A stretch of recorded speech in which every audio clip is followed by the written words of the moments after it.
Today I'm going to meet someone with one of the coolest job titles ever. His name's Ben and he's an international detective coordinator.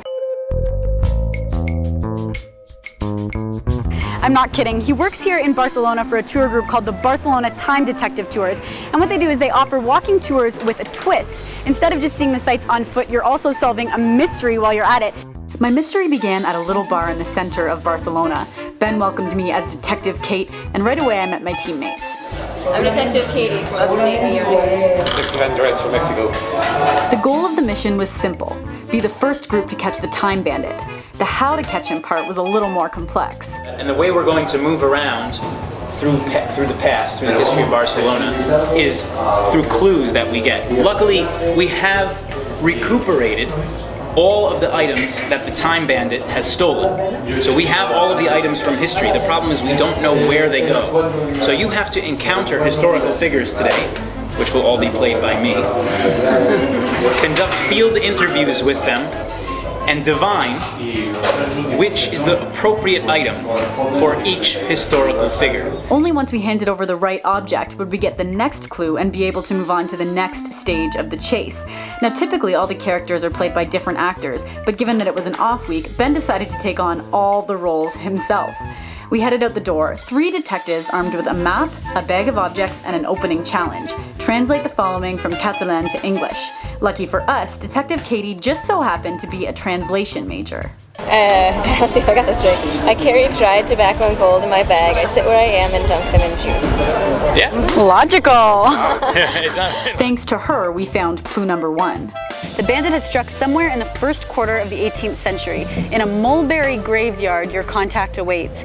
She's an eccentric madame with a colorful character, but don't be distracted. There is no time for R&R. After more than a few minutes of deliberation, we pieced together the clue and found the eccentric madame we were looking for. What information do you have? Hurry, we're not really supposed to be on the street. Did you get a look at the market down there?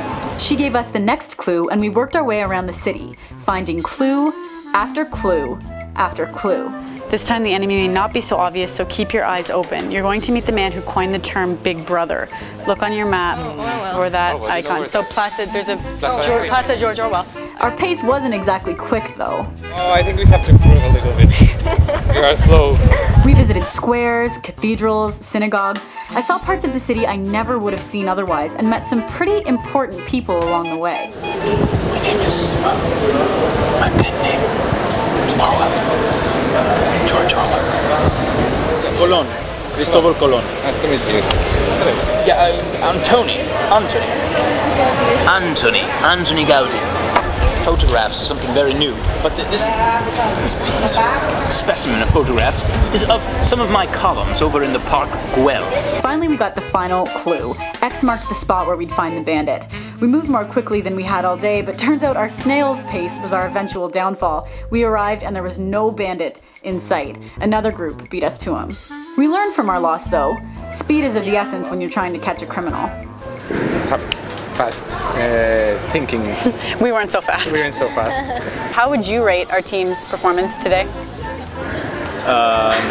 Having seen quite a few teams come through the Time Collective, I'd say on a scale of 1 to 10, I'm going to give you guys a good solid 6.5. Promising. Hope you would have graduated just barely by the skin of your teeth, but I'd say keep going. Amazing. You've done me proud.